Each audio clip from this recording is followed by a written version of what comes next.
ഒടുവിൽ റഷ്യ-യുക്രൈൻ യുദ്ധത്തിൽ സമാധാന കരാറിനായി സെലൻസ്കിക്ക് മേൽ സമ്മർദ്ദം ചെലുത്തി US പ്രസിഡന്റ് ഡൊണാൾഡ് ട്രംപ് രംഗത്ത്. ഉക്രൈന്റെ ഭൂമി വിട്ടുകൊടുത്തുകൊണ്ടുള്ള ഒരു കരാറിനും താൻ തയ്യാറല്ല എന്ന് നേരത്തെ തന്നെ സെലൻസ്കി വ്യക്തമാക്കിയിരുന്നു. അതിനൊപ്പം തന്നെ ചർച്ചയിൽ ഉൾപ്പെടുത്താത്തതിനെ രൂക്ഷമായി വിമർശിക്കുകയും ചെയ്തിരുന്നു. അങ്ങനെ രഹസ്യമായി റഷ്യക്ക് കൈകൊടുത്തിട്ട് ഉക്രൈനെ പഠിപ്പിക്കാൻ വരേണ്ട എന്ന് രൂക്ഷമായി പ്രതികരിച്ചതിന് പിന്നാലെ ഉക്രൈനെ ആശ്വസിപ്പിച്ചുകൊണ്ട് തന്ത്രത്തിൽ ഉക്രൈൻ ഭൂമി പുടിന് കൊടുക്കാമെന്നുള്ള ചിന്തയുമായി ട്രംപ് രംഗത്ത് വന്നിട്ടുണ്ട്. റഷ്യൻ പ്രസിഡന്റ് വ്ളാഡിമിർ പുടിനുമായി ഉച്ചകോടിയിൽ വ്യക്തമായ വഴിത്തിരിവില്ലാതെ അവസാനിച്ചതിന് പിന്നാലെയാണ് ട്രംപ് ഉക്രൈനുമേൽ ഇപ്പോൾ സമ്മർദ്ദം ചെലുത്തുന്നത്.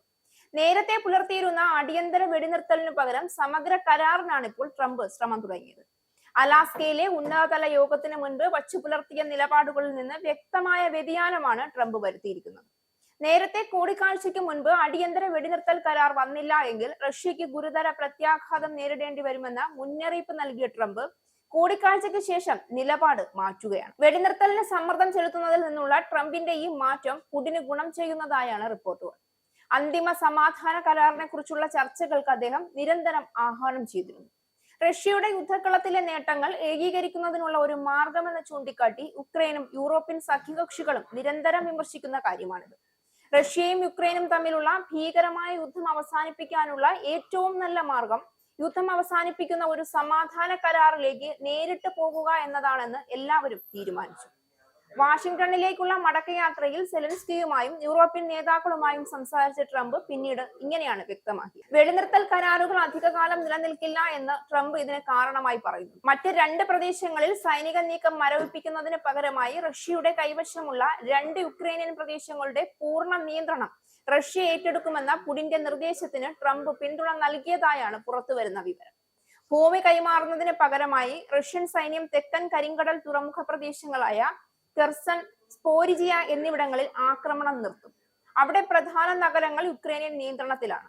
എന്നാൽ ഡോൺബാസ് വിട്ടുകൊടുക്കണമെന്ന ട്രംപിന്റെ നിർദ്ദേശം സെലൻസ്കി തള്ളിയെന്നാണ് അന്താരാഷ്ട്ര മാധ്യമങ്ങളിൽ ചിലത് റിപ്പോർട്ട് ചെയ്യുന്നത്.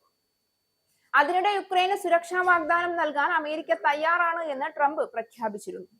ഈ നീക്കത്തെ ജർമ്മൻ ചാൻസലർ ഫ്രെഡറിക് മെർസ് സ്വാഗതം ചെയ്തു. അദ്ദേഹം അതിനെ സുപ്രധാന പുരോഗതി എന്നാണ് വിശേഷിപ്പിച്ചത്. എങ്കിലും നിലവിലെ സാഹചര്യത്തിൽ ട്രംപ് റഷ്യൻ പക്ഷം ചേർന്നോ എന്ന സംശയമാണ് യുക്രൈൻ അനുകൂലികൾ ഉന്നയിക്കുന്നത്. തിങ്കളാഴ്ച വാഷിംഗ്ടണിൽ വെച്ച് ട്രംപിനെ കാണുമെന്ന് സെലൻസ്കി അറിയിച്ചിട്ടുണ്ട്.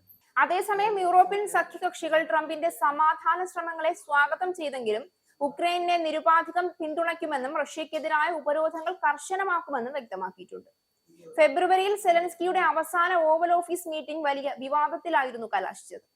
US സഹായത്തിന് നന്ദികേട് കാണിച്ചതിന് ട്രംപും വൈസ് പ്രസിഡന്റ് JD വാൻസും അന്ന് യുക്രൈൻ പ്രസിഡന്റിനെ വിമർശിച്ചിരുന്നു.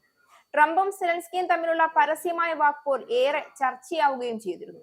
വീണ്ടും അത്തരം ഒരു വാക്പോരിലേക്കാണ് കാര്യങ്ങൾ പോകുന്നത് എന്നാണ് രാഷ്ട്രീയ നിരീക്ഷകർ വിലയിരുത്തുന്നത്.